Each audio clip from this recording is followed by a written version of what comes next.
merci à vous d'être là. J'espère effectivement que les vacances ont été profitables à chacune et chacun d'entre vous.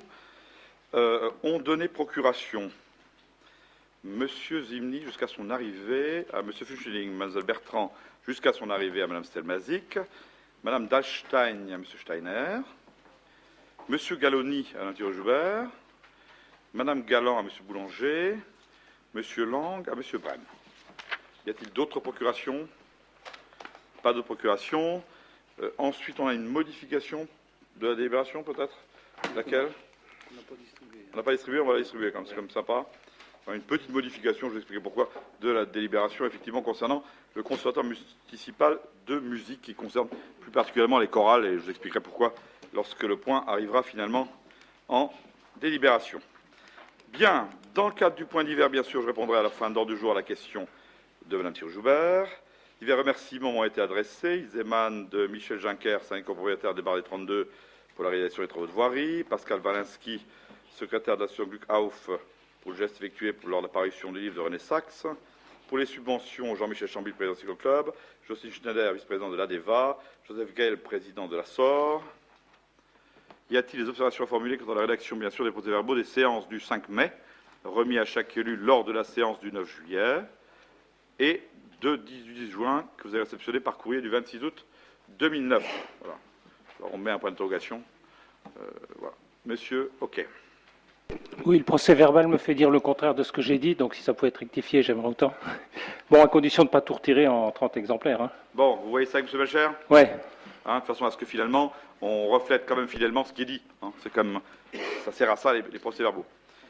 Bien, en fin de séance, je vous proposerai finalement une motion suite à la fermeture du bureau de poste de la carrière ou du projet finalement de transformation du bureau de poste de la carrière en point poste, ce qui finalement, quelque part, ne me plaît pas beaucoup. Voilà. Je vais pas l'autre jour que tu me donnes. Voilà, on sait bien. Bien. Point numéro 1 concerne bien sûr les affaires sociales avec un don au profit des Virades de l'Espoir. Madame Bolabo, vous avez la parole. Comme chaque année, l'association sportive de la police de Metz organise un relais pédestre à travers le département aux fins d'y recueillir des fonds pour l'association Vaincre la mucoviscidose. Ces Virades de l'Espoir s'arrêteront à Saint-Avold le 26 septembre prochain vers 20h20 et une délégation pourra être accueillie en mairie où des rafraîchissements seront servis. À cette occasion, votre commission des affaires sociales propose de participer à cette course de la solidarité et de verser sous forme de don la somme de 160 € au profit de l'association Vaincre la mucoviscidose. Les crédits nécessaires sont disponibles au chapitre 65 5202, article 65 74 du budget. Y a-t-il des questions? Des abstentions? Qui est contre? Merci beaucoup. Le point numéro 2 concerne bien sûr une activité supplémentaire pour le stade nautique, l'aquabike. Madame Aulis, vous avez la parole. Espace sportif, ludique, de loisirs ou de détente. La piscine est aujourd'hui véritablement au cœur d'une demande sans cesse croissante et évolutive. Aussi, soucieux de proposer à notre clientèle une activité novatrice, des séances d'aquabike, appelées aussi aquabiking, sont envisagées. En effet, le vélo d'eau est une activité tendance dans les grands centres. Celle-ci consiste tout simplement à pédaler dans l'eau sur un vélo immergé dans une piscine. C'est une pratique sportive complète qui allie plaisir, détente, travail musculaire et cardiovasculaire pour jeunes et moins jeunes, sportifs ou non, nageurs ou non nageurs. L'achat de 5 vélos à prix unitaire hors taxe de 850 € a été prévu dans la section d'investissement sur l'exercice en cours qui convient à présent de fixer les tarifs pour cette prestation. En voici le détail. Pour une séance de 30 minutes pour une personne résidant à Saint-Avold, 2 €. Pour un abonnement de 12 séances également de 30 minutes, 20 €. Des séances de 30 minutes ne résidant pas à Saint-Avold, 4 € et des abonnements de 12 séances de 30 minutes pour les personnes ne résidant pas à Saint-Avold, 40 €. Y a-t-il des questions? Oui, Monsieur Brem. Oui, sur l'activité à proprement dite, bon, il n'y a aucune remarque à faire, bon, c'est une bonne chose, mais le problème se situe au niveau de la tarification. Bon, une fois de plus, on fait de la discrimination par rapport aux gens qui n'habitent pas à Saint-Avold. Bon, vous allez dans n'importe quelle piscine, soit à Creusval, soit à Merlebach, on vous demande pas d'où vous êtes. Hein. Là aussi, bon, on l'a déjà fait au niveau des entrées de la piscine. Là, on le refait au niveau de cette activité particulière. Alors demain, on veut faire une piscine intercommunale. Alors Je crois pas que ce soit la meilleure façon d'aborder le problème pour faire une piscine intercommunale. Oui, oui, bien sûr. Qui est contre? Qui s'abstient? Merci.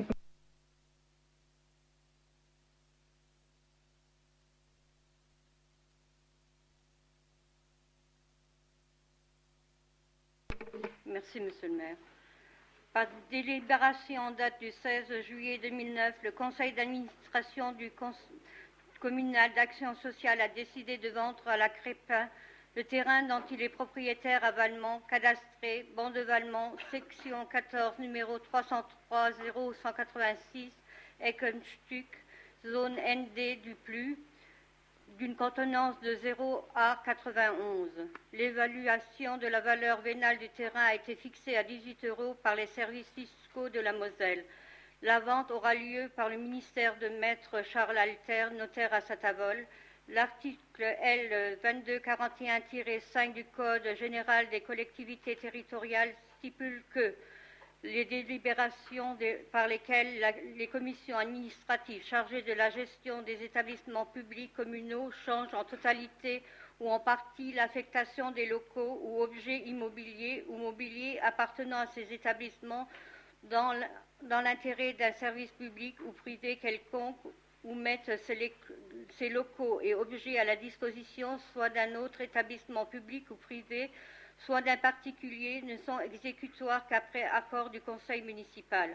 En conséquence, il vous est proposé de confirmer la décision du conseil d'administration du centre communal d'action sociale visant à aliéner le terrain susvisé au prix fixé par les services fiscaux pour lesquels il n'a pas d'intérêt particulier, d'autant que le futur acquéreur souhaite y réaliser un parking attenant à la maison de retraite des retraites. Y a-t-il des questions?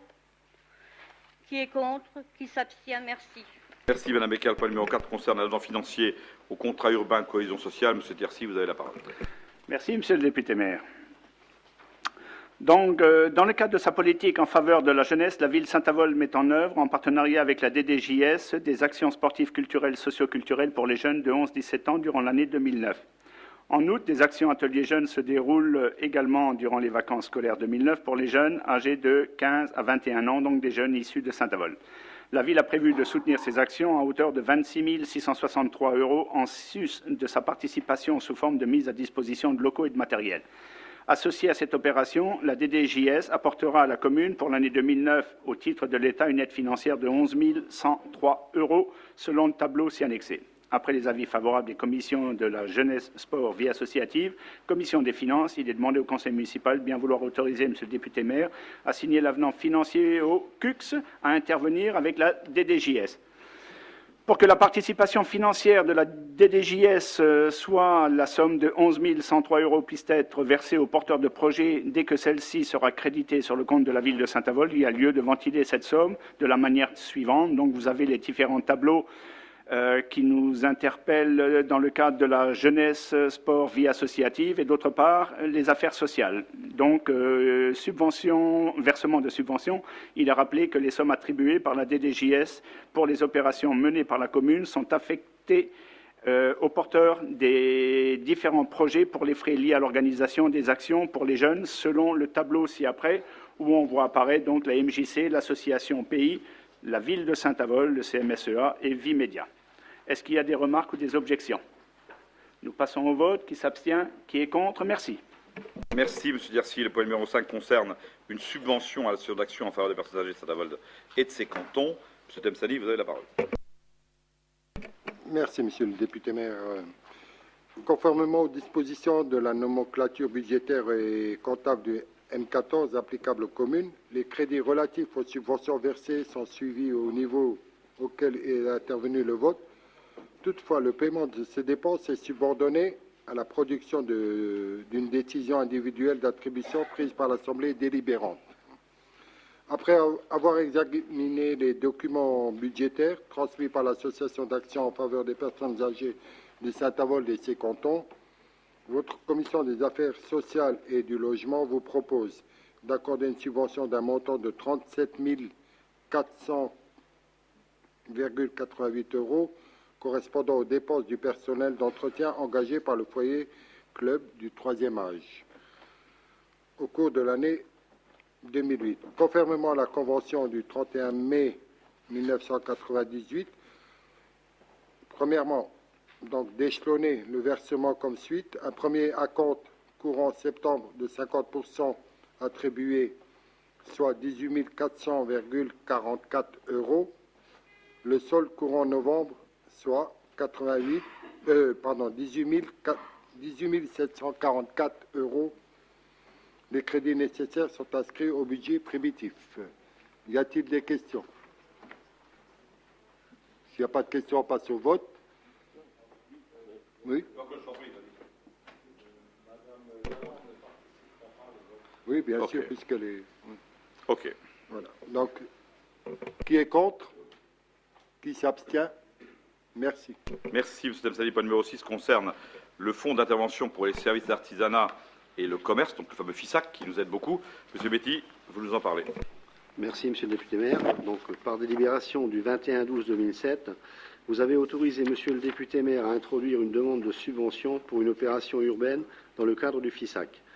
Par décision du 23/04/2009, le secrétariat d'État chargé du commerce, de l'artisanat, des petites et moyennes entreprises, du tourisme et des services a attribué à la ville de Saint-Avold une subvention de 93 378 € pour la première tranche, se décomposant comme suit: 64 238 € pour le fonctionnement et 29 140 € en investissement. La partie fonctionnement comporte 4 actions subventionnées par l'État, dont 2 également par la ville, à savoir: action lancement collector 2008, coût de l'opération 35 391 €, subvention FISAC 17 695 €, participation ville 5 000 €. Action la Maison du Père Noël, coût de l'opération 61 800 €, subvention FISAC 24 000 €, participation ville 20 000 €.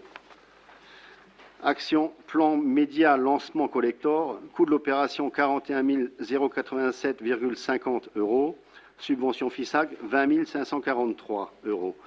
Action communication autour des manifestations calendaires, coût de l'opération 8 000 €, subvention FISAC 2 000 €. Les crédits relatifs au FISAC sont à prévoir de la manière suivante. Sur l'exercice 2009, en recette au chapitre 74 942-74 718, partie État, pour un montant de 64 238 €. En dépenses pour le même montant, pour reversement à la CASA, au chapitre 65 942-65 74, subvention aux associations et organismes. Au budget primitif 2010, prévoir une ligne de participation au FISAC, première tranche, subvention ville, pour un montant de 25 000 €. Compte tenu de ce qui précède, votre Assemblée est invitée à autoriser le reversement des subventions touchées par la ville au titre du FISAC à la CASA, autoriser le versement de la participation financière de la ville d'un montant de 25 000 € à la CASA, somme à prévoir au budget 2010. Habilité, Monsieur le député maire, à signer tout document utile à cette mise en œuvre. Y a-t-il des questions? On passe au vote. Le point ne nous paraît pas très clair et on voudrait avoir quelques explications, surtout sur le fait qu'on reçoit du FISAC une somme de 93 378 € et seuls 64 238 € sont ventilés. On voulait savoir où est ventilé les 29 000... D'autres opérations, hein, vous avez vu, c'est quelque part, c'est marqué première tranche. Il y aura d'autres tranches qui vont suivre pour le restant. Hein. Pour l'instant, ce qui est finalisé, ce qui a été fait, ce qui a été accepté, puisque vous savez, ou vous ne savez pas, mais que nous avions demandé encore finalement de profiter du FISAC, ça nous a été accordé, et tant mieux pour nous. Hein, et je crois quelque part que ça fera partie de la deuxième tranche. Hein. Pour l'instant, ce qui est fait aujourd'hui, mandaté et quelque part qui est vérifiable, hein, et je vous invite finalement à contacter la présidente des commerçants si finalement vous voulez les factures. Tout est là et quelque part, voilà la première tranche telle qu'elle est conçue. Hein, mais il reste de l'argent, mais cet argent-là sera prévu sur d'autres opérations. Voilà.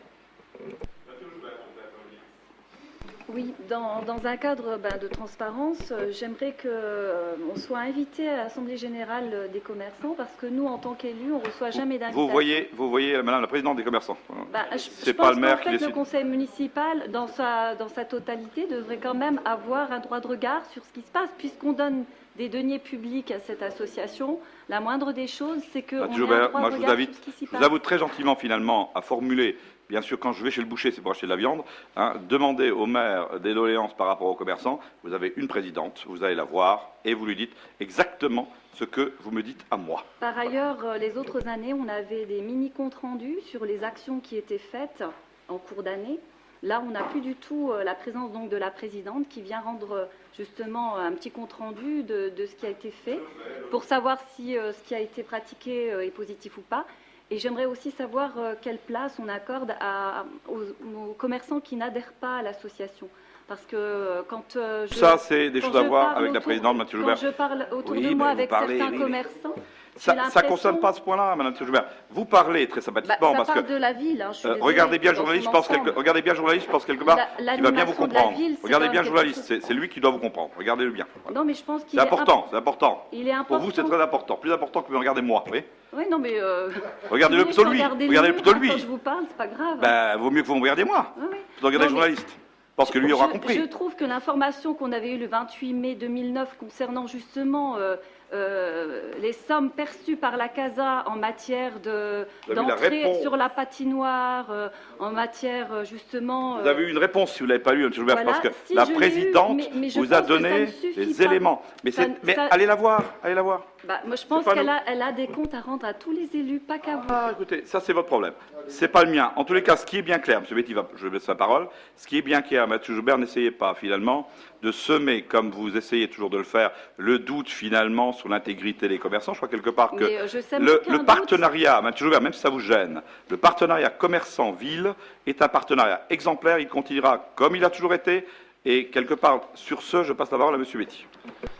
Madame Tironi-Joubert, je pense qu'au jour d'aujourd'hui, au niveau des commerçants de la ville de Saint-Avold, il n'y a aucune différence qui est faite entre les adhérents et les non-adhérents de la CASA.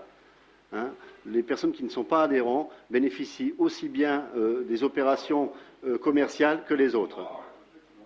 Comment ça, non?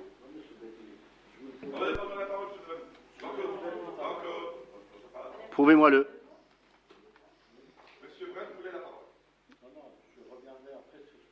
Aucune différence n'est faite. Aucune différence n'est faite, c'est clair, ça.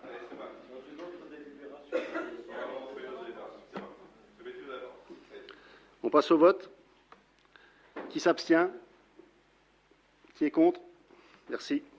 Merci. Point numéro 7 concerne le foncier. Avec l'incorporation par la voie de l'acquisition du chemin piétonnier appartenant à Néolia et reliant le passage des Poilus à la rue Joffre. M. Steyer, vous avez la parole. Merci, Monsieur le député maire. La Régie municipale Énergie a entrepris fin 2008 des travaux de mise en conformité du réseau d'assainissement au droit du parc municipal avec création d'un bassin de pollution en vue de ne plus rejeter les eaux usées dans le milieu naturel. Il est prévu, dans le cadre de cette opération, de poser un réseau d'assainissement dans le chemin piétonnier reliant le passage des Poilus à la rue Joffre, appartenant à la société Néolia Lorraine. Sachant que dans ce chemin coexistent d'autres réseaux publics et en raison de la destination de cette parcelle, la voirie, la rétrocession à la commune de Saint-Avold a été envisagée, ce qui a été accepté par Néolia Lorraine dans un courrier du 4 mai 2009. Dans ces conditions, il vous est proposé, après avis favorable des commissions des travaux et des opérations immobilières, d'acquérir pour le compte de la commune moyennant le paiement d'1 euro symbolique et de classer dans le domaine public communal le chemin privé et les réseaux situés dans la parcelle cadastrée comme suit, appartement à Néolia Lorraine. Banc de Saint-Avold, lieu du maréchal Joffre, section 23, numéro 80, d'une contenance de 82 centillards. De donner tout pouvoir à Monsieur le député maire pour consulter ou accepter les servitudes d'accès, de maintien et d'entretien au profit d'Énergis en raison des travaux existants et futurs dans les tréfonds de la parcelle en question. De charger Monsieur le député maire à l'exécution de la présente délibération et de lui donner tout pouvoir à l'effet de signer l'acte notarié à intervenir par devant l'un ou l'autre des deux notaires en résidence à Saint-Avold aux frais de la commune. Et enfin de prévoir l'inscription des crédits nécessaires pour l'entretien et la gestion du chemin piétonnier en question dans le cadre de de l'enveloppe globale des crédits d'entretien de la voirie communale. Y a-t-il des questions? Il n'y a pas de questions, on passe au vote. Qui est contre? Qui s'abstient? Merci. Merci. Le point numéro 8 concerne l'environnement, avec bien sûr le concours des jardins d'ouvriers 2009, des bons d'achat offerts aux lauréats du concours. Madame Tepper, vous avez la parole, sachant que la remise se fera bien sûr cette année à Saint-Avold. Je crois que c'est nous qui, finalement, c'est notre tour à nous. Voilà. Madame Tepper, vous avez la parole. Merci, Monsieur le maire. Dans le cadre des plus beaux jardins ouvriers 2009 de Saint-Avold, Macheren, Petit-Hébersvillers, le jury a désigné 15 lauréats en totalité. Les 10 premiers prix sont des bons d'achat, dont 4 prix sont à la charge de la ville de Saint-Avold. Les lauréats seront récompensés par des bons d'achat valables auprès des commerçants adhérents à la CASA.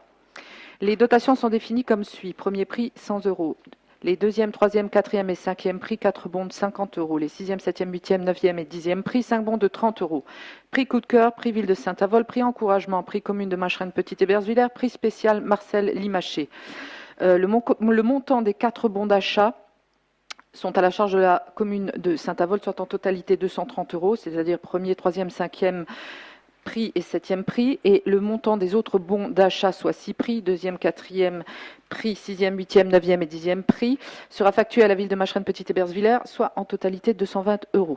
En vous exposant ce qui précède, vos commissions de l'environnement et des finances invitent le conseil municipal à approuver conformément aux conditions susvisées l'attribution des bons d'achat aux lauréats, étant entendu que les crédits nécessaires sont inscrits au budget primitif 2009 sur le compte numéro 011 830 62 57. Y a-t-il des questions? Alors, oui, pour répondre à M. Betty, alors quand je vois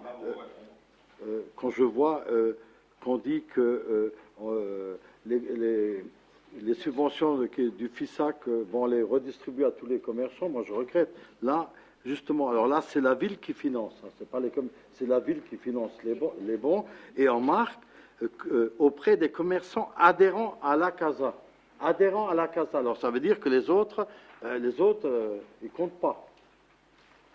Vous pouvez nous expliquer pourquoi les bons d'achat sont valables que chez les... Vous pouvez nous expliquer pourquoi ces bons sont valables que chez les commerçants qui adhèrent à la CASA? Est-ce que pour vous, c'est pas discriminatoire, ça? C'est simplement pour une histoire de gestion. Parce que ça passe à travers les comptes de l'association de la CASA pour les reverser à leurs membres. Vous imaginez bien que la gestion des bons et le retour de l'ensemble, puisque la somme est versée à la CASA, pour une histoire de gestion, on a fonctionné comme ça. Maintenant, si la CASA décide, trouve une façon meilleure de gérer, plus simple et l'ouvrir à d'autres, nous n'avons rien contre. Moi, je pense aussi que c'est le partenariat qui existe entre la ville et la CASA. Bon, bien sûr que les commerçants ne sont pas exclus, les autres. Mais ce que vient d'expliquer M. Stener, c'est exactement cela. C'est déjà très lourd à gérer, donc on ne peut pas encore alourdir cette gestion au niveau des commerçants. Voilà. Donc moi, je maintiens que je souhaite avoir un droit de regard sur la façon dont sont gérées les sommes qui viennent de la ville et qui sont versées à la CASA, parce qu'au niveau justement de tout ce qui est comptabilité.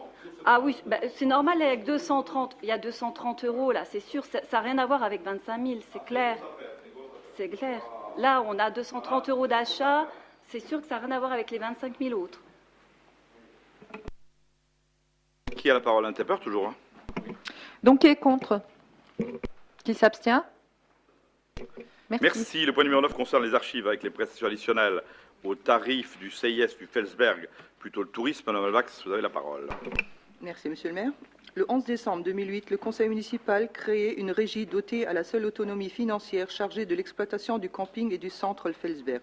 Suite aux dernières réunions du conseil d'exploitation du site et de la commission du devoir de mémoire de la citoyenneté et du tourisme, il conviendrait de compléter le listing des tarifs du CIS pour 4 nouvelles prestations. Donc, il s'agit de la vidange de camping-car à 3 €, une réduction de 10% pour les membres de la Fédération française de camping et de caravaning du 15 septembre au 15 juin, une réduction de 10% pour les touristes danois qui ont la carte DCU et une réduction de 10% pour les touristes munis du guide de routard. Compte tenu de ce qui précède et sur proposition de la Commission du devoir de mémoire de la citoyenneté, du tourisme et de la Commission des finances, vous êtes invités à approuver les tarifs susnommés. Y a-t-il des questions? Pas de questions, nous passons au vote. Qui est contre? Qui s'abstient? Merci. Merci, Madame Bax. Le numéro 10 concerne la voirie avec la réalisation d'un giratoire sur la départementale 603. Monsieur Chambil, tu as la parole. Merci, Monsieur le député maire. En préambule, je précise bien qu'il s'agit du giratoire Cora et que les travaux définitifs ont été arrêtés, ainsi que donc les comptes. C'est pourquoi il y a cet avenant numéro 3. Je vous fais grâce du début de la délib. Suite à l'établissement du décompte définitif général définitif établi par le maître d'œuvre et à la réception définitive des travaux, il s'avère que le montant définitif des travaux est arrêté à 2 783 860,27 € hors taxes ou 3 329 496,88 € TTC, soit une diminution de 6 850,56 € TTC, 0,23% par rapport au montant définitif dans l'avenant précité. Par ces motifs, il est proposé à votre Assemblée, sur avis favorable des commissions des travaux et des finances, d'autoriser Monsieur le député maire à signer cet avenant et toute pièce y relative. Y a-t-il des questions? Madame Tironi-Juria.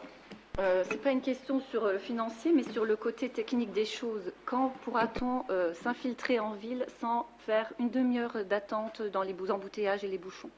Dans 2 mois. Fin octobre. Écoutez, je le souhaite vivement parce que c'est tellement rébarbatif qu'on a envie d'éviter à tout prix cette ville. Je vous signale Pour que... accéder de l'autoroute au centre-ville, il y a plus d'une demi-heure d'attente. Et je veux dire, les entrepreneurs qui ont des timings qui sont vraiment très très serrés, ils s'arrachent les cheveux de la tête, perdent souvent des clients. Et je trouve que bon, quand on a le temps et quand on peut effectivement passer par d'autres petits chemins, quand on connaît, c'est bien. Mais des gens qui arrivent de l'extérieur, on est pris en otage au niveau de la circulation. Bon. Ne serait-ce que par rapport à l'accès Cora et la sortie Cora, je crois qu'on aurait pu anticiper et peut-être penser à d'autres façons d'accéder à cette structure. Parce que ça devient vraiment infernal. Bon, juste pour vous dire, les gens de Dourdal et les gens du pavillon de Mélin, puisque j'en fais partie, on était pris en otage, mais ce soir, la rue Foch sera ouverte à la circulation. La pénétrante n'a jamais existé avant, donc c'est quelque chose qui viendra en plus. Sinon, qui est donc pour le vote? Est-ce qu'on a voté maintenant ou pas? Je ne sais plus. Alors, qui est contre? Qui s'abstient? Merci. Tu gardes la parole pour le point suivant, avec une régularisation foncière de 2 petites parcelles, au 11 rue des Lys, donc je te cède la parole. Okay. En fait, ce qui s'est passé à la cité Miluchet, à l'époque de la disparition des houillères du bassin de Lorraine, les houillères ont cédé tous les délaissés donc à la ville de Saint-Avold. Et aujourd'hui, il y a certains propriétaires, dont les époux Judzig et Raphaël Skikar d'une part, et les époux Wojtecki d'autre part, qui souhaitent donc racheter le délaissé qui jouxte leur propriété. En fait, cette délib a été établie pour cela. Donc, ces terrains leur sont cédés donc à l'euro symbolique. L'acte donc CDF commune étant intervenu à l'euro symbolique, les mêmes conditions sont proposées aux futurs acquéreurs.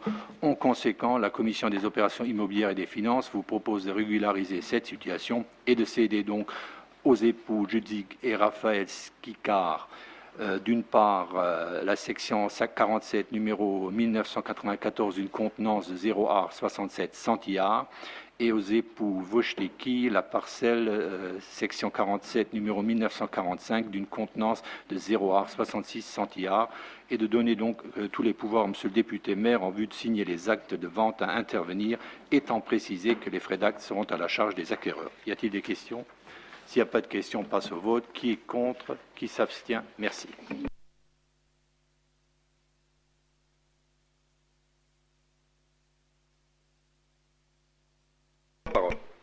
Merci. Après avis unanime de la Commission municipale du devoir de mémoire, de la citoyenneté et du tourisme, celle-ci soumet à l'approbation de votre Assemblée la proposition d'attribution de subventions à la confrérie Saint-Nabor pour l'exercice 2009. Rappelons que la vocation de la confrérie est de promouvoir la bière de Saint-Avold. La proposition comporte une subvention de fonctionnement normale d'un montant de 150 € et une subvention ponctuelle de 650 € pour l'acquisition de médailles en bronze, soit un montant de 800 €. Les crédits sont prévus au budget primitif 2009 sur le compte 6533-6574. Y a-t-il des questions? On passe au vote. Qui est contre? Qui s'abstient? Je vous remercie. Merci beaucoup. Le point numéro 13 concerne l'environnement avec une convention de visite de contrôle, bien sûr pluriannuel, des arbres situés autour de la cité Émile Huchet. On l'avait promis, on le fait. Monsieur Steiner, vous avez la parole. Par délibération du Conseil municipal en date du 25 octobre 2006, point numéro 2, la ville de Saint-Avold...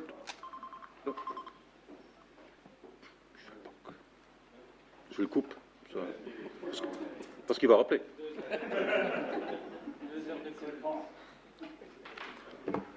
La ville de Saint-Avold a fait l'acquisition de divers terrains appartenant au Charbonnage de France, et tout particulièrement la ceinture boisée de la cité Émile Huchet.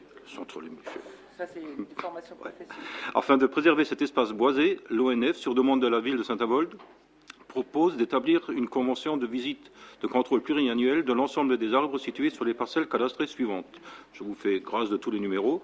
Donc l'ensemble représente une surface de 8,33 hectares. Cette opération sera pluriannuelle et répartie sur 2 passages par an. Il s'agit d'un contrôle visuel à l'aide d'un appareil de mesure des cavités internes résistographes si nécessaire. Dans le cadre sécuritaire pour les habitants et les usagers du site, la présentation d'un programme de travaux sera proposée à la commune. Les visites seront réalisées au courant du printemps et de l'automne de chaque exercice ou en fonction des problèmes d'urgence. L'ONF remettra un rapport de chaque visite réalisée contenant les problématiques rencontrées et l'évolution de celles-ci au fil des opérations, les conclusions et préconisations de gestion afin de sécuriser au mieux le patrimoine arboré de la commune. Le coût de cette opération se chiffre à 2 450 € hors taxe, soit 2 930 € TTC. Les crédits sont prévus au budget prévisionnel 2009.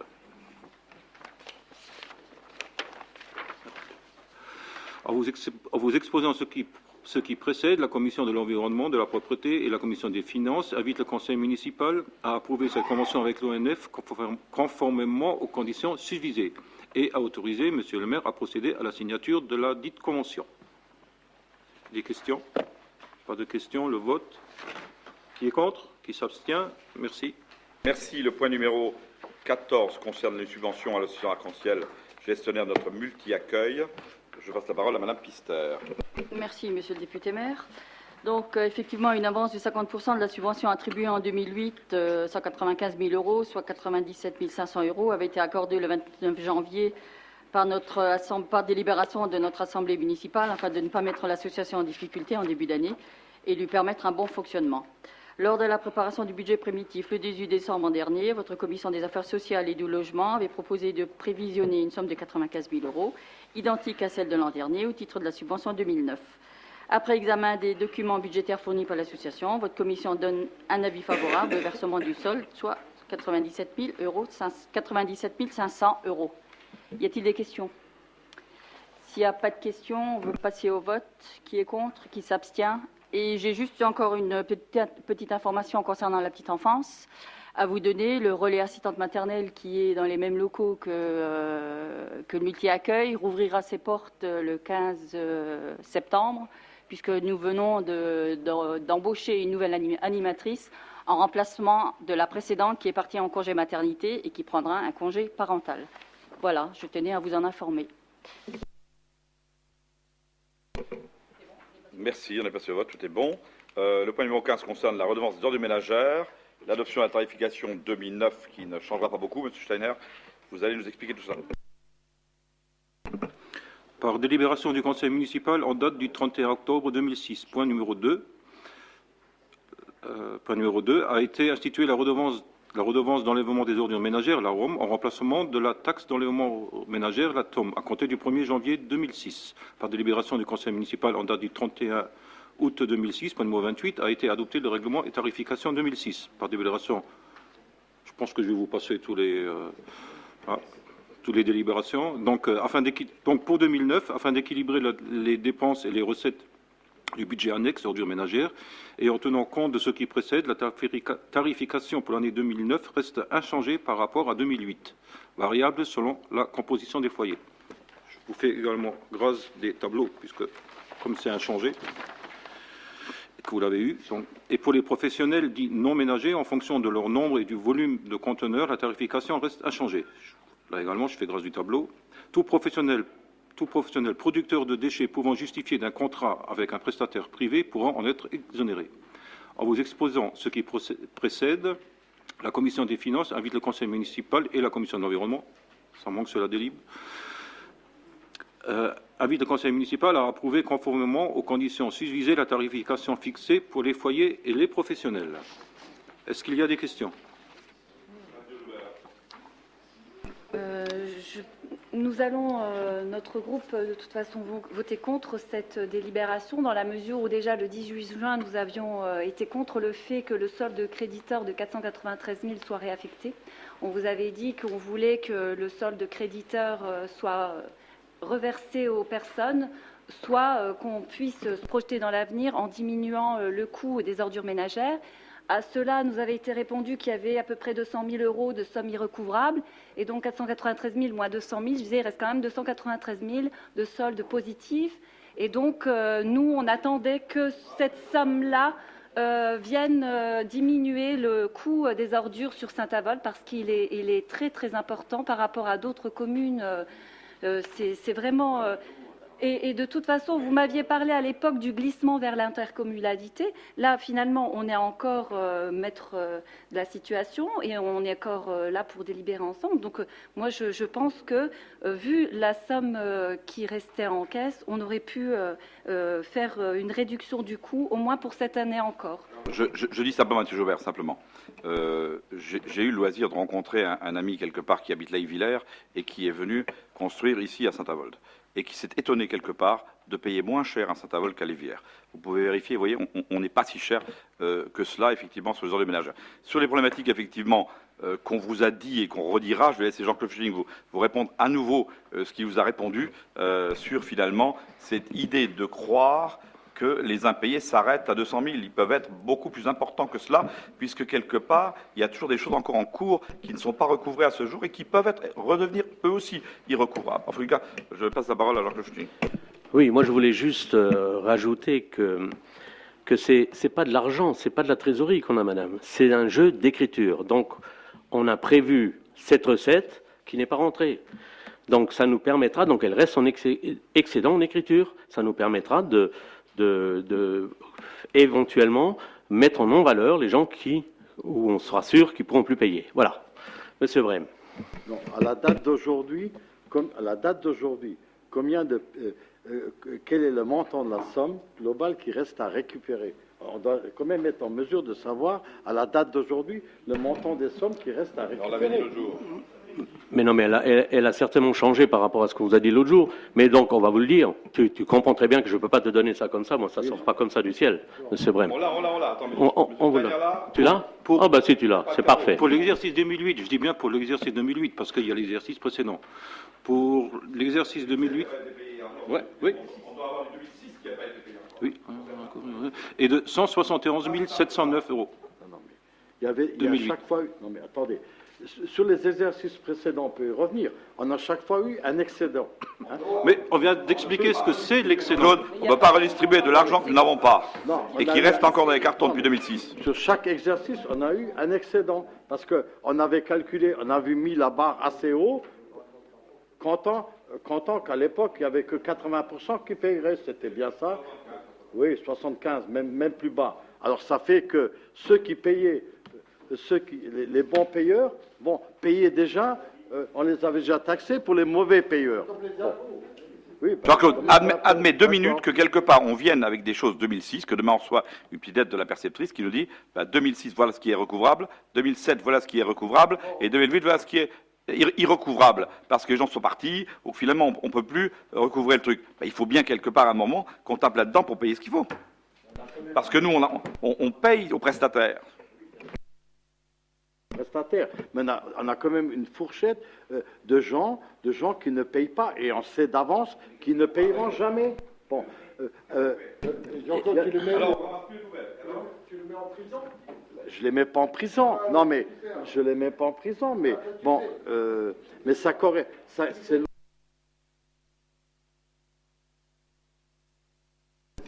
Jean-Claude, c'est faux de croire, c'est faux de croire, quelque part. Le raisonnement de Mathieu Joubert est faux.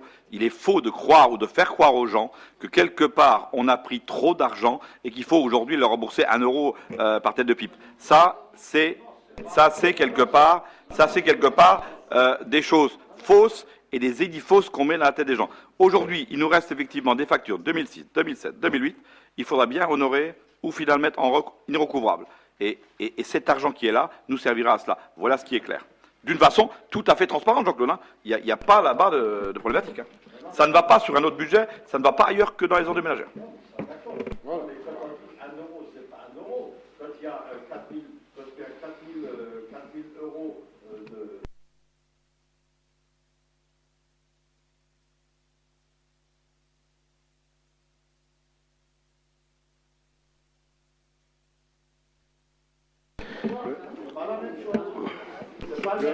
C'est pas tout à fait, c'est pas par foyer. Entre 30 et 40 euros. Mais tu peux pas raisonner comme ça. Mais non, tu peux pas. C'est un excédent d'écriture qui servira à couvrir ceux qui payent pas. Terminé, c'est tout. Mais on n'a pas cet argent.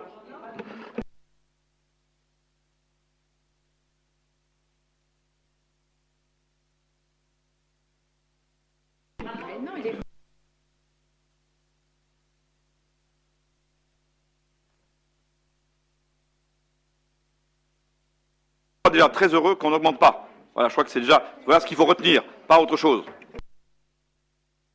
Je voulais savoir quand c'était la taxe. C'était le percepteur qui faisait des lettres de rappel et qui éventuellement faisait des saisies sur salaire pour les gens solvables. J'aimerais savoir si au niveau de la gestion des irrecouvrables, si la procédure est la même ou s'il y a un degré de tolérance un peu plus important du fait que ce soit géré par la ville.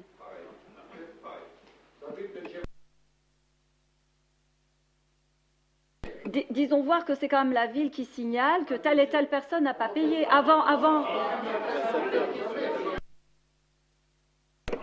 La ville, a priori, fait le mandat. C'était géré. Vous n'avez pas demandé la parole, Monsieur Tlemceni. Mais une taxe, c'était géré en direct. La redevance, on est d'accord qu'on a émis les facturations, etc., qu'on a acheté un logiciel ici en mairie, qu'on a créé un service ici en mairie. Je sais pas Alzheimer, hein, il me semble quand même qu'on a délibéré pour acheter un logiciel et pour gérer cette redevance. La gestion n'est pas la même. Peut-être que j'ai loupé certains films. Oui. Monsieur Steiner répond. Oui, je peux répondre. Tout simplement, je vais vous répondre, Madame Girolles-Gibert. Non, mais tout simplement, la ville n'a pas le droit d'encaisser d'argent. Donc le principe reste le même. C'est le trésorier qui encaisse. Et c'est le trésorier qui relance. Et il a une procédure de relance bien définie. C'est pas lui qui l'a définie. C'est tout à fait la même. Tout à fait la même. Voilà. Oui, moi je voudrais juste rajouter que c'est comme ça dans toutes les communes, madame. Ce n'est pas seulement comme ça à Saint-Avold, puisque c'est le même trésorier qui gère le secteur. Donc c'est partout comme ça. Voilà. Non, c'est en termes d'information. Dans les couples où justement il y a des noms différents, est-ce qu'il n'y a pas des anomalies ou des risques justement qu'on ne retrouve pas? Parce que nous, on parle en termes de foyer, donc non, on taxe qui dans le foyer quand c'est un foyer qui, par exemple, a 2 noms? Non, alors, croyez-moi... non, mais du temps de la taxe, les choses étaient différentes. Ouais. Non, mais je vais vous répondre. Si vous souhaitez un cours, Mathieu Joubert, continuez à faire les cours. C'est important. À mon avis, plutôt de médire sur les élus, vous feriez mieux finalement quelque part d'écouter. Et je crois que personne ne détient la science et que justement... Par rapport... Un cours particulier. Enfin, un homme qui n'est pas vénal. Donc quelque part, prenez l'offre comme étant, voilà, content, Madame Joubert. Voilà, gratuit. Je vais vous répondre très court et on passe au vote. Si quelqu'un doit payer 2 fois, ça arrive, il y a des erreurs dans les fichiers où il ne signale pas. S'il doit payer 2 fois, croyez-moi, il vient tout de suite. Il vient tout de suite et on annule. Donc, il n'y a pas de souci à se faire de ce côté-là. Voilà. Donc, pour le vote, qui est contre? Qui s'abstient? Merci, M. Steiner. Le point numéro 16 concerne la vente au carreau avec un avenant numéro 1 à la convention foncière EPF Ville. Monsieur Chambil, vous avez la parole. Merci. Par convention en date du 30 août 2004, la ville de Saint-Avold et l'EPF Lorraine ont défini leurs engagements réciproques pour l'acquisition et la cession du terrain industriel de la vente au carreau qui a une contenance de 32 hectares 60 arts 96 centiards. Il était prévu, après acquisition par l'EPFL, donc hier à l'époque, une cession au profit de la ville de Saint-Avold au plus tard le 30 juin 2006.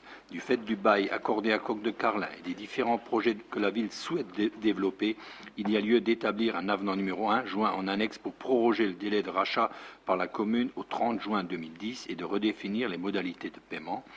Compte tenu de ce qui précède, vos commissions des travaux et des finances vous proposent d'autoriser, monsieur le député maire, à signer l'avenant numéro 1 à la convention foncière intervenue le 30 août 2004. Ce document est joint.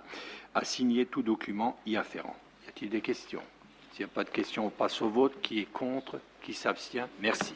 Merci, M. Chambil. Le point numéro 17 concerne la réalisation de la giratoire Est sur la route départementale 603. Tu gardes, Jean-Michel, la parole. Donc, il s'agit bien d'un nouveau giratoire côté est. La commune souhaite aménager un carrefour giratoire à 4 branches à l'entrée est de la ville, à l'embranchement de la rue Mangin sur la RD 603. La construction est justifiée par la création future d'une voie de contournement est permettant d'écouler le trafic est-nord depuis la RD 603 vers la rue Almeyer via la rue du Gros Hêtre. Cette future voirie permettra un accès logistique plus aisé vers les zones artisanales du Gros Hêtre et Rollalor. La desserte d'une future zone d'activité commerciale intégrant notamment le village des Mousquetaires, la suppression d'une zone accidentogène reconnue, intersection de la rue Mangin et de la RD 603. Dans le cadre de la réalisation dudit giratoire, le bureau d'études BPR, ex-Sony Associés, est titulaire du marché de maîtrise d'œuvre pour ce projet. De ce fait, il convient donc à présent de confirmer le montant prévisionnel définitif des travaux ainsi que le montant définitif des honoraires du maître d'œuvre.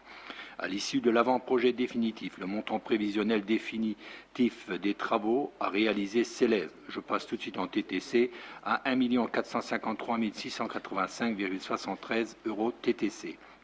Le montant définitif des honoraires du bureau d'études BPR s'élève à 41 866,15 € TTC.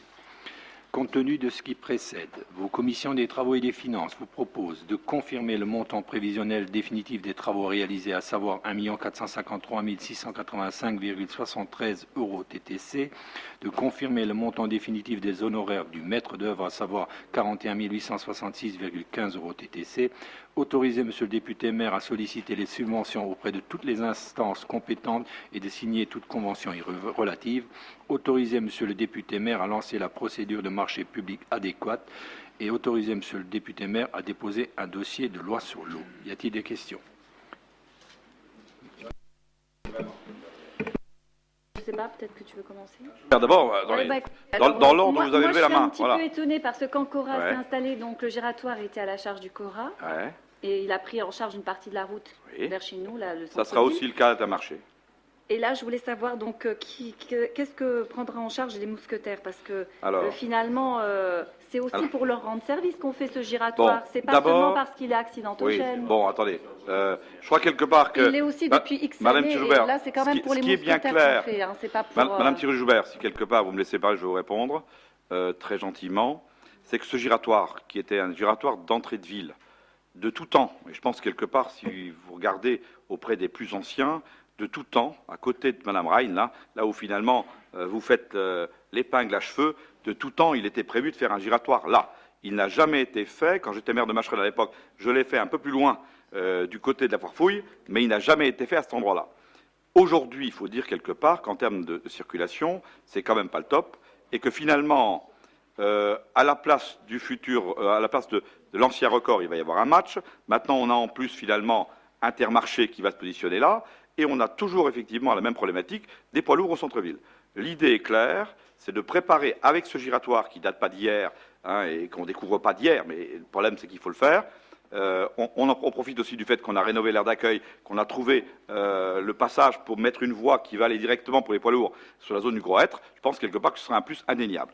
En ce qui concerne la participation des mousquetaires, ce sera déterminé avec eux, mais il est clair, comme finalement pour Cora, il y aura une participation des mousquetaires, ce qui est normal. On négociera avec eux. Hein, il faut d'abord quelque part que les mousquetaires aient bien sûr tous les accords pour finalement faire leur projet. À l'heure actuelle, finalement, les mousquetaires, comme les autres, ont quelques contentieux à régler avant. Donc, quelque part, laissons d'abord faire les choses et on verra ensuite à négocier avec eux comme on a négocié avec Cora. Voilà. Mais il n'y a pas de problème sur le principe. Voilà. Oui. Match s'installe à la place de Record. À la place de Record, oui. Non, c'est pas en sommeil. Le permis de construire va être ou a été déposé ou va être déposé dans les semaines qui viennent. Pour le match, voilà. Pour le match. Si vous avez plein d'infos, vous, je ne sais pas, vous avez info Saint-Avold, mais demandez au maire, il vous dira exactement ce qu'il en est. On est transparent, nous, pas de problème. Oui. Ça, c'est leurs problèmes commerciaux, c'est pas mon problème. Mon problème à moi, Madame Thierry-Joubert, mon problème à moi, c'est de ne pas avoir de friche. Le problème à moi, c'est de ne pas avoir de friche. Ben, tant mieux, mais tant mieux. Mais tant mieux. Madame Thierry-Joubert, voilà, vous avez raison. Bravo, Madame Thierry-Joubert, bravo. Vous avez raison, vous avez raison. Madame Thierry-Joubert, simplement, l'Intermarché, du moins les mousquetaires qui vont s'installer, on est bien clair, on enlève l'Intermarché du côté rue Foch pour le mettre là, on prend le Vétimarché qui était sur Longeville, on le met là, et quelque part, le nombre d'emplois créés sera autour de 200. Ce ne sera pas négligeable par les temps qui courent. Il faut qu'on joue cette carte-là. Et je crois que quelque part que le choix de Saint-Avold est un bon choix, surtout que ce sera un village des mousquetaires développement durable. On va tout faire effectivement et pour le développement durable et de façon à ce que finalement il puisse profiter à tout le monde. En tous les cas, ce qui est clair, c'est que les zones commerciales, quelles qu'elles soient, restent effectivement des moteurs pour les villes, quel que soit l'endroit. Hein, regardez Creux, regardez ailleurs. Hein, les zones commerciales restent effectivement des moteurs pour les villes. Voilà.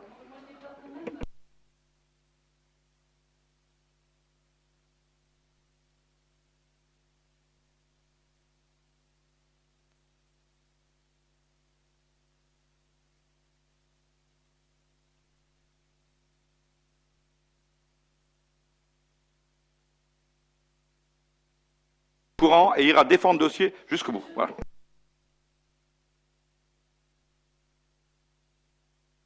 C'est trop les films policiers, il faut changer. Regardez plutôt Plus belle la vie. À mon avis, c'est mieux que les films policiers. Choisissez vos émissions, hein, Joubert. Oh mon Dieu, vous votez pas la subvention des commerçants et finalement vous vous acquittez pour le centre-ville. Et vous me dites qu'il n'y a pas d'incohérence. À mon avis, c'est vous qui êtes totalement incohérente. Ah bien sûr. Ah bien sûr. Ah ben regardez ce qu'on vient d'inaugurer. Regardez ce qu'on vient d'inaugurer là-bas. Et ce qu'on va encore inaugurer là-bas. Bon, M. Brem avait demandé la parole.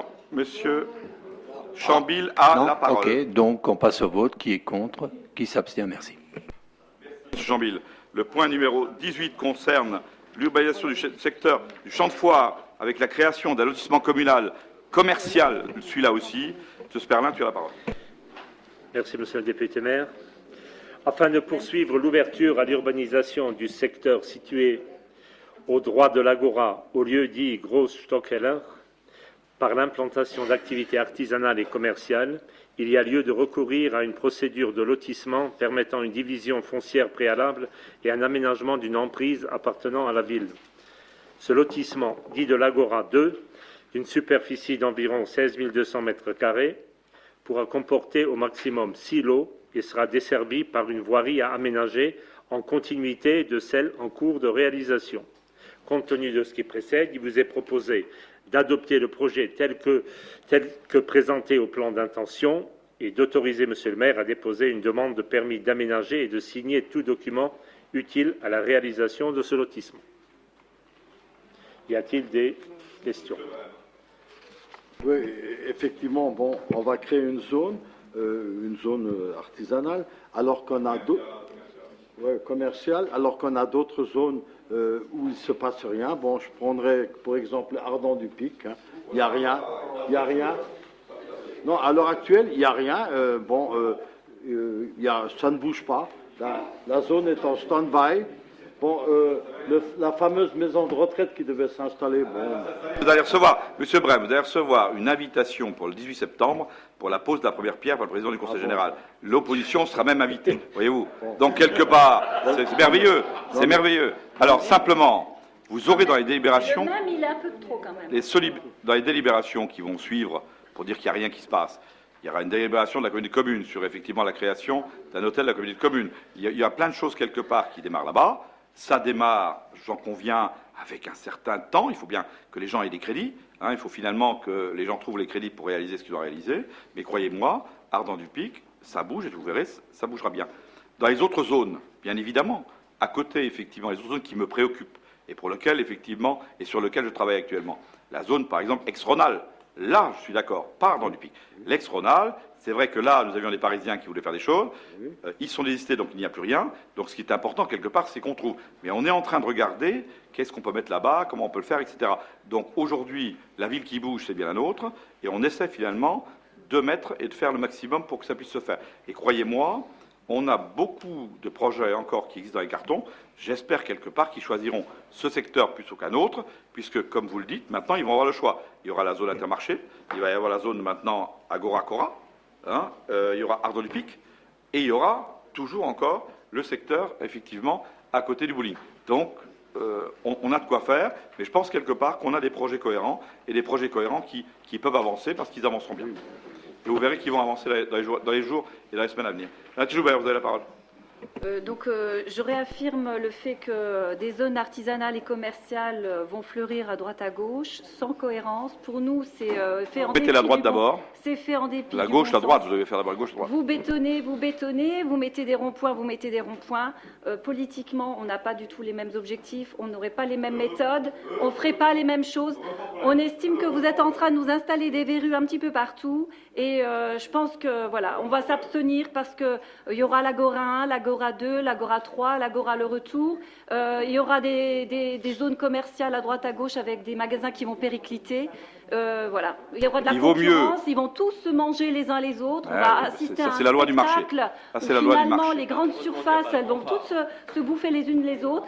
Les petits commerçants, ils vont essayer de s'en sortir comme ils peuvent. Moi, je Mais vous cautionne pas défendez, du tout. Madame Je Joubert, cautionne vous pas défendez du le Grand tout Phare. votre politique Moi, je défends pas le en Grand Phare, matière je d'installation défends des commerces. Saint-Avold. Vous laissez Voilà. faire n'importe quoi en dépit du bon mais sens. bien sûr, Je mais trouve bien que sûr. vraiment, on peut Madame pas Joubert, vous cautionner. m'aimez pas, ça on le sait depuis longtemps. Non, je mais parle de là à de dire, politique. de là à Je dire parle qu'on de fait vos n'importe choix. quoi, ce qui est bien Et clair, je pense que c'est vous que êtes en train de pouvez dénaturer baver. notre Madame vie. Joubert, vous pouvez Et baver c'est aussi grave tant ce que que vous vous voulez. faites. Ce qui est bien clair, c'est moi qui conduis la ville et je pense quelque part que je la conduis bien et dans le bon sens. Et dans le bon sens. Voilà, c'est OK.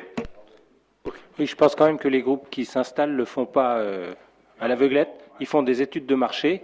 Et s'ils s'installent, c'est qu'il y a une zone de, comment ils disent, merchandising ou je ne sais pas quoi.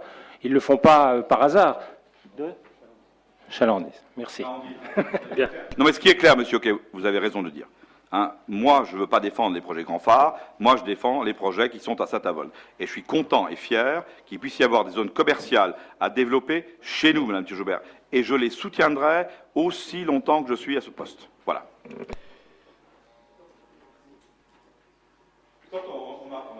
Bien. Allez, la parole à celui qui... Bien. Alors, on passe au vote. Qui est contre? Qui s'abstient? Donc, la délibération est adoptée.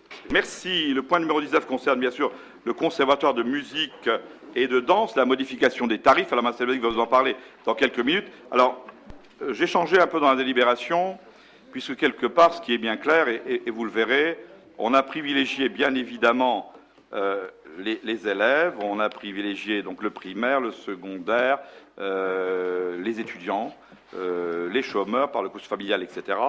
Mais on a finalement décidé aussi que celui qui avait un boulot pouvait effectivement aussi se payer ses cours de musique, quels qu'ils soient. Il y a un bémol, c'est pour ça quelque part que la délibération vous arrive tardivement, c'est finalement les gens de la chorale du conservatoire, parce que ces gens de la chorale du conservatoire doivent avoir les mêmes droits que finalement les autres chorales que nous avons. Alors, on va demander finalement à ce qu'ils se constituent en association, Et en attendant, bien évidemment, on gardera pour eux les mêmes tarifs qu'ils avaient l'année dernière pour un an, de façon à ce qu'ils puissent faire une association et qu'ensuite elle soit subventionnée comme une association normale par rapport, bien évidemment, au fait de chanter et de faire de la chorale. Voilà pourquoi, finalement, j'ai tenu à ce qu'il y ait vraiment une égalité entre les chorales, finalement, de Saint-Avold. Monsieur Vlasic, vous avez toute la parole voulue. Merci.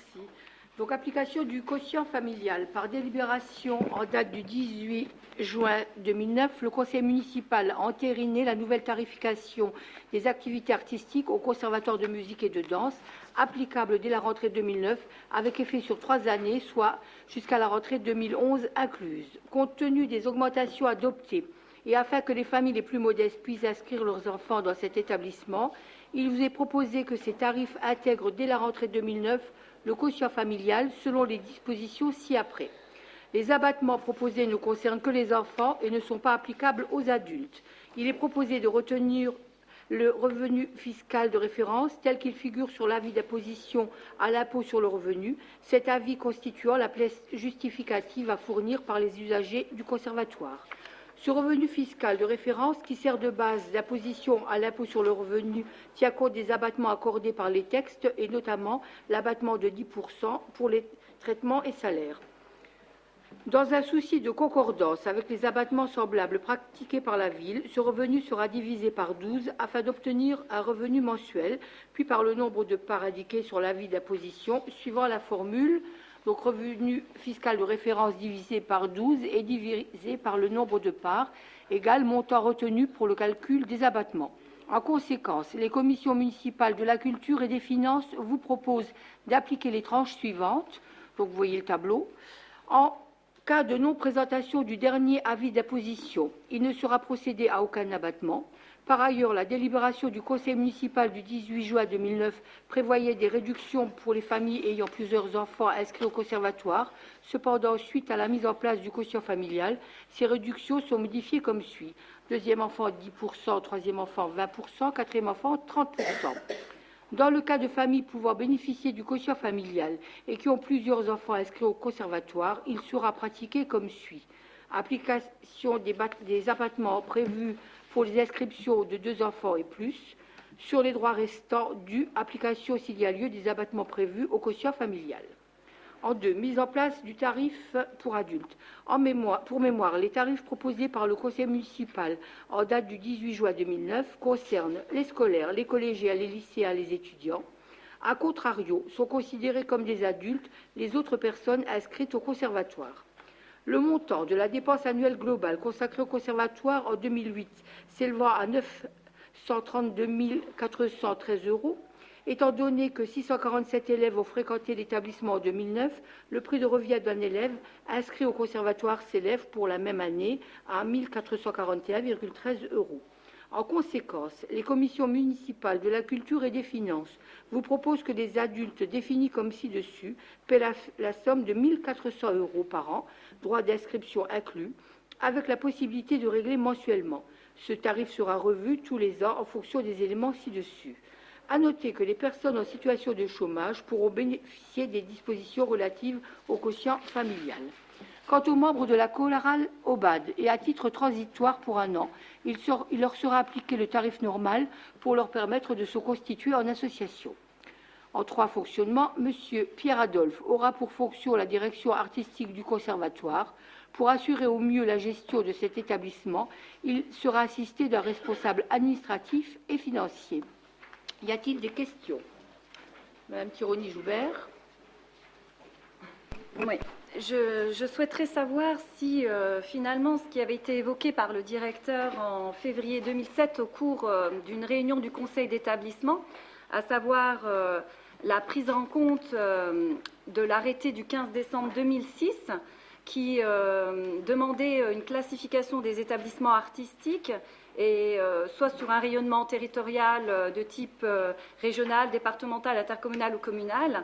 Je voudrais savoir si finalement le conseil municipal ici présent va se positionner favorablement pour la demande de ce label auprès de la direction régionale des affaires culturelles. Madame Joubert, ça a été quelque part un souhait qui a été finalement évoqué au conseil d'établissement. J'ai été très content d'une chose.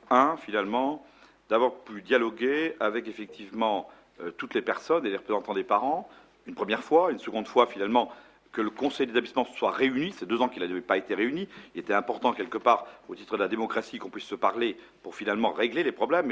Et vous le voyez, chaque fois quelque part qu'on a le temps finalement de porter le dialogue là où il faut, on y arrive. Alors il est bien clair qu'il sera donné comme consigne claire à M. Adolphe de préparer ce dossier. C'est dans sa fonction, c'est dans ses obligations. Et nous le soutiendrons dans cette action. Mais le dossier, c'est bien lui qui va nous préparer. Ok. Ce serait tout à fait judicieux, et je pense que ça irait vraiment dans le sens de ce qui... Faire depuis un moment. Écoutez, il vous a demandé de le faire en février 2007, et la réponse qui lui avait été donnée par l'adjointe en poste à l'époque, le maire souhaite que le conservatoire de musique et de danse reste un outil municipal avant tout. Le maire ne veut absolument pas que le conservatoire ait un positionnement départemental et en aucun cas un positionnement intercommunal. C'est un compte rendu de réunion. Le maire n'était pas présent, donc il est clair. L'adjointe évoque le refus Aujourd'hui, quelque part, quelle que soit l'adjointe que vous n'aimez pas non plus, le problème n'est pas celui-là. Mais moi, je suis pas là pour aimer ou pas aimer, hein. Aujourd'hui, M. Joubert, qu'on soit clair, le maire a dit quelque part des choses très claires. Le maire a dit oui pour le label, oui pour que le directeur fasse son travail, oui pour que les professeurs finalement fassent leur travail aussi. Je mettrai une badgeuse sur place parce que je veux être sûr quelque part qu'ils fassent bien leur boulot pour lequel ils sont payés. Oui pour faire en sorte que tous les professeurs titulaires fassent leurs heures et toutes leurs heures. Ça, on est bien clair. Et oui aussi, finalement, pour que la collectivité donne un coup de main au rayonnement de ce conservatoire, je crois qu'il est important qu'on puisse le faire tous ensemble, dans une parfaite harmonie. Alors, il est clair quelque part qu'on soutiendra Père Adolphe dans sa fonction. Il sera secondé par quelqu'un qui va plus peut-être maîtriser toutes les finances là-dessus, de façon qu'on ait un droit de regard au niveau de la transparence. Et comme ça, je pense que c'est bon, que c'est la bonne méthode. Hein, et je pense très clairement... j'ai souhaité d'ailleurs, et je l'ai dit aux parents d'élèves, j'ai souhaité qu'il se constitue une association des amis finalement du conservatoire ou quelque chose comme ça, qui puisse aussi de temps en temps venir en aide pour payer un piano, une guitare ou autre chose. Et là, avec les parents, on est tout à fait d'accord et cohérent. Donc il est clair, oui, pour un conservatoire municipal finalement qui soit le reflet de la ville, oui, pour venir en aide à ceux qui sont finalement des étudiants, des jeunes, des gens qui ne peuvent pas payer parce que quelque part ils ne sont pas finalement dans des conditions financières faciles, mais oui aussi à faire en sorte que les uns et les autres payent ce qu'il faut payer. Et je crois quelque part que Saint-Avold payera un peu moins que les autres et c'est normal. Et les communes extérieures qui veulent venir à Saint-Avold paieront effectivement le tarif, en attendant peut-être un jour qu'au niveau de l'intercommunalité, les choses avancent. En tous les cas, ce qui est clair, on ne refuse personne, on accueille tout le monde, chacun a des tarifs différents, mais chacun finalement peut travailler, peut finalement faire de la musique. Je crois que c'est le plus important, c'est qu'on soit tous cohérents et tous derrière Pierre Adolphe pour quelque part que ce conservatoire soit et reste effectivement, je dirais, labellisé et quelque part un outil pédagogique intéressant pour la ville de Saint-Avold.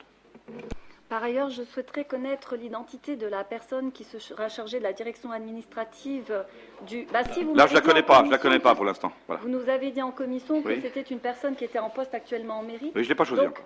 Donc moi, j'aimerais bien savoir qui allait quand j'aurais choisi. Personne. Alors, vous voulez tout savoir. C'est dans ma tête, et même ici, aucun des adjoints, aucune personne ne sait qui ça sera. Mais quand je l'aurai décidé, mais pourquoi c'est dans... reste-t-il... Je sais pas pourquoi ça reste... M. Joubert, d'abord, il faut que je la choisisse. Il faut d'abord que je la choisisse. C'est mon rôle. C'est moi qui choisis le personnel. Ça a toujours été comme ça. C'est dans mes prérogatives. À partir de là, c'est moi qui décidera, en accord avec la personne choisie, la fiche de poste, ce qu'elle aura à faire et comment elle aura à le faire. Et quand je l'aurai choisi, vous le saurez, bien évidemment. Il n'y a rien à cacher. Oui, parce qu'en fait, en regardant toujours ce compte rendu, le budget administratif du conservatoire municipal a été réduit à sa plus simple expression selon une décision de décembre 2005. Aujourd'hui, le directeur n'avait plus de facture en main lui permettant de chiffrer avec exactitude ses projets artistiques puisque toutes ces factures passent par le centre culturel. Donc je me dis que finalement, c'est quand même...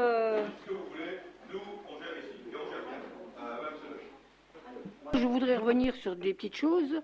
Donc là, j'ai un courrier en date du 23 mai 2007 où Madame Muller demande à Monsieur Adolphe où il en est pour son projet, justement, pour cette classification. Il y a écrit « Je n'ai toujours pas de projet ». Ça, c'est écrit là, de sa main à elle. Hein. Plus, j'ai... Non, non, c'est justement pour être labellisé. Hein. Là, c'est pareil, le 23 juillet 2008, je vous remercie de bien vouloir me tenir informé de la suite qui a été réservée à l'élaboration du projet d'établissement du conservatoire en vue de la classification ultérieure de l'école de musique et de danse. Là, c'est écrit là, vous voyez, je n'invente rien, j'ai tout ce qu'il faut. Là, c'est pareil. Alors maintenant, vous me dites que M. Adolphe, il ne gère pas son argent. Je dirais que c'est faux. Il a une ligne qui lui est donnée par nous, par le culturel, c'est vrai. Cette ligne-là, il en fait ce qu'il veut. S'il a envie de faire venir une chorale d'Amérique pour chanter dans sa chorale à lui, il le fait. Je ne suis pas là en train de lui dire il n'a pas le droit. Donc, et il l'a fait. Et je peux vous dire que ça m'a coûté cher. Si on va par là, avec ça, on aurait pu faire encore un spectacle au centre culturel. Mais il l'a voulu et il l'a mis encore à la basilique. Donc c'était vraiment très restreint. Il y avait 100 personnes. Il s'est fait plaisir. Il a fait plaisir aux gens qui étaient là, mais c'était très confidentiel. Et je peux vous dire que ça a coûté bonbon. Alors, ne me dites pas qu'il ne gère pas son argent. Ah, ça, là, je refuse que vous le disiez. C'est faux. Il gère vraiment sa ligne jusqu'au bout. Et il ne me demande pas mon avis. Voilà. Et après, on termine, oui. Et on repasse la parole à Marcel. Vas-y, Christophe. Je voulais juste préciser que le budget du conservatoire, les professeurs représentent 93% du budget de ce conservatoire et le reste est géré par Adolphe. Voilà. Et les professeurs, c'est nous qui les gérons au niveau paye.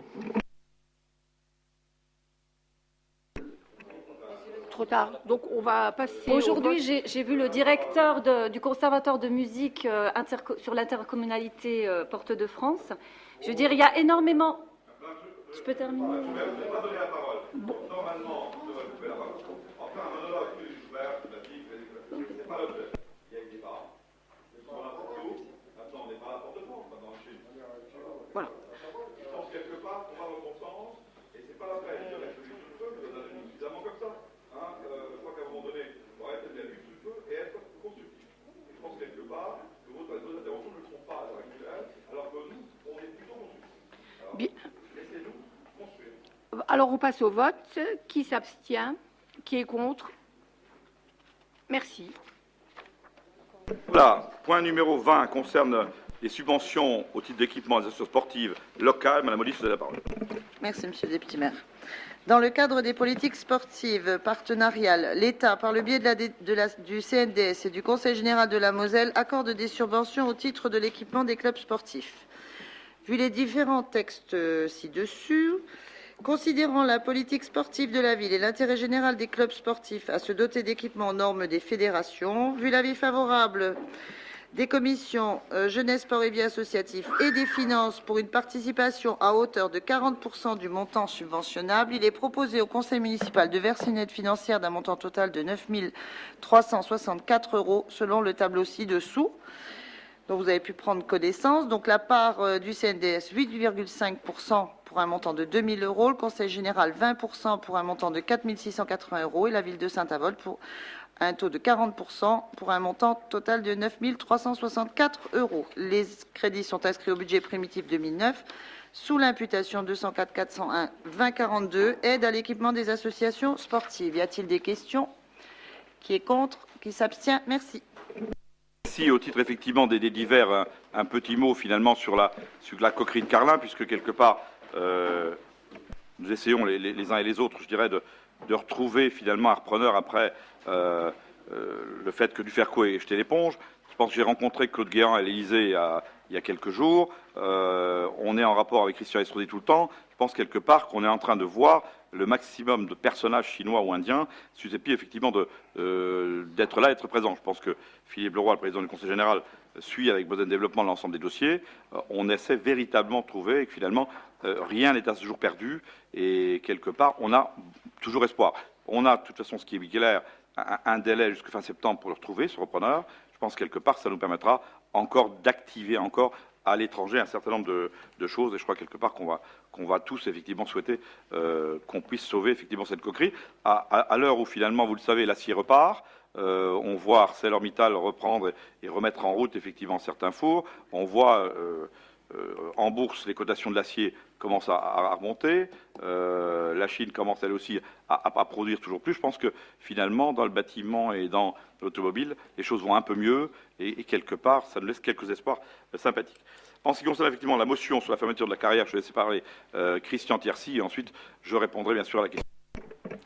Merci, Monsieur le député maire. C'est vrai que cette motion me tient tout particulièrement à cœur, au même titre que, à mon avis, Madame Pister, Monsieur Tlemceni, voire Madame Malvax, les collègues concernés, mais j'ose espérer que ça fera l'unanimité pour la simple et bonne raison, c'est que ce bureau de poste annexe à la Cité de la Carrière, c'était une volonté politique municipale dès notre arrivée en 2001, et elle a porté ses fruits, et je sais de quoi je parle. Donc, Madame la directrice de la Poste de Saint-Avold nous informe que la Poste envisage la fermeture du bureau de la Carrière tout en maintenant la présence postale sous la forme de relais poste commerçants. La Poste a un rôle primordial dans le cadre de la banque sociale. Le postier est et doit rester l'interlocuteur privilégié de la population. La présence d'un bureau en zone urbaine sensible est indispensable. Sa fermeture serait une première en France. Pour la simple et bonne raison, c'est que 7000 personnes résident dans les quartiers Carrière-Vennec. Certaines opérations ne pourront se faire chez le commerçant. Par exemple, pour le paiement de factures par mandat. Il n'est pas les outils appropriés. Les clients concernés devront donc se rendre au bureau de poste du centre-ville.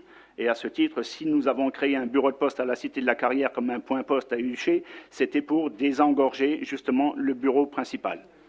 Aussi, le conseil municipal réuni ce jour s'oppose à la fermeture du bureau de poste de la Carrière et demande le maintien de ce même bureau de poste à la Carrière. Je rencontrerai les gens de la Poste dans les prochains jours. On pourrait faire finalement comme à Jeanne d'Arc, puisqu'à Jeanne d'Arc, finalement, on a réussi à maintenir finalement ce bureau de poste. Je crois qu'il est important. Il y a 7000 personnes là-bas. Hein, il n'est pas question pour nous de vouloir supprimer un bureau de poste et d'essayer de le mettre en commun, comme on a fait à Huchet, avec finalement le bureau de tabac, comme c'est éventuellement prévu. Parce que, à mon avis, il y a tellement de clients là-bas que les attentes, ils vont être beaucoup plus grandes. Et je pense que la confidentialité par rapport, finalement, au mandat, à ce qui est versé, etc., ne sera plus la même. En tous les cas, c'est notre souci premier. Hein, c'est pour ça, quelque part, que nous ne sommes pas d'accord du tout à ce qu'on ferme dans cette zone ce bureau de poste au profit d'un point poste. C'est comme ça qu'on les appelle. Y a-t-il des remarques ? Ouais, moi, je ne comprends pas parce que quelque part, vous êtes dans un groupe politique qui est pour la privatisation des services publics et localement, vous jouez le rôle du gentil maire qui veut essayer de sauver un petit bureau de poste. Alors, je dis que quelque part, il faut gérer vos paradoxes et vos incohérences. Vous ne pouvez pas, quelque part, être dans un gouvernement qui ferme tous les services publics et qui refile les marchés aux sociétés privées. Je ne suis pas encore ministre. Il faut pas avoir un double discours. Je suis pas dans le gouvernement. Il faut arrêter d'être aussi incohérent et hypocrite. Il faut assumer vos choix politiques. Vous ne pouvez pas, sur le plan national, tous les jours. Moi, je les assume tous les jours. Supporter une politique qui vise à enlever tous les services publics et à les refiler au privé. Et ici, on vous demande si vous voulez être avec nous pour le maintien d'un bureau de poste à la Carrière. Alors arrêtez. On vous demande cela. On l'a fait en 2002. Nous avons fait en 2002. C'était une mairie poste. Aujourd'hui, on vous demande le maintien de cette structure. Et moi, je vous Maintenant, si vous le ramenez à l'échelon national, c'est un autre problème. La campagne électorale débutera plus tard. Elle débutera plus tard. Vous allez vous calmer. Vous êtes en train de gonfler des chevilles, là. Vous allez vous calmer, là.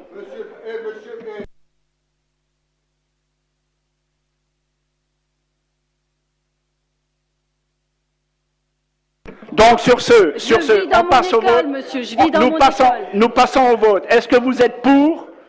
Est-ce que vous êtes pour? Eh bien alors c'est super. Merci, Monsieur Thiercy.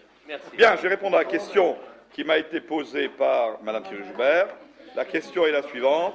Courant 2008, vous avez recruté Monsieur Lemierre, qui aurait, soi-disant, eu pour mission de trouver dans les domaines où il est possible de faire des économies d'énergie au sein des bâtiments communaux.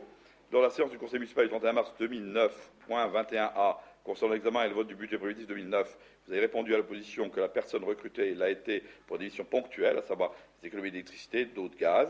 Il est à noter que le recrutement de cette personne pour des missions ponctuelles dans les bâtiments communaux a fait l'objet d'aucune information au Conseil, et donc un vote au niveau du Conseil municipal concernant le montant de sa rémunération.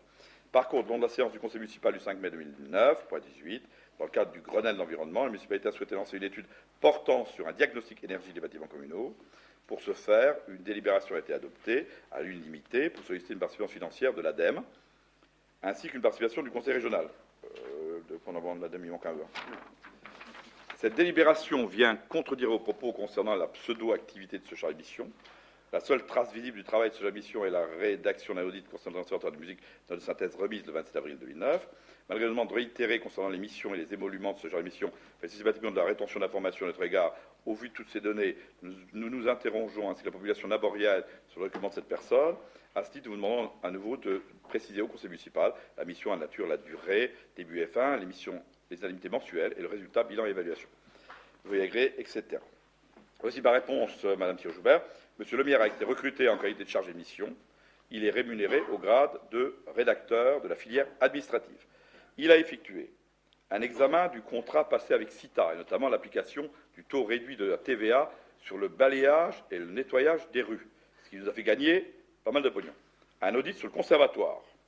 Il est actuellement chargé d'une étude sur les économies d'énergie, mais spécialement sur la tarification qu'applique Énergis et que nous applique Énergis, et d'une étude approfondie sur le fonctionnement du centre équestre. Les deux derniers rapports me seront remis fin septembre. Voilà la réponse transparente que je vous fais, Madame Thiault-Joubert, sur les activités de Monsieur Lemierre que l'on peut voir et constater. Ce n'est pas des emplois fictifs, c'est des choses claires qui se font et qui, quelque part, font avancer les choses. Voilà. Merci et bonne soirée.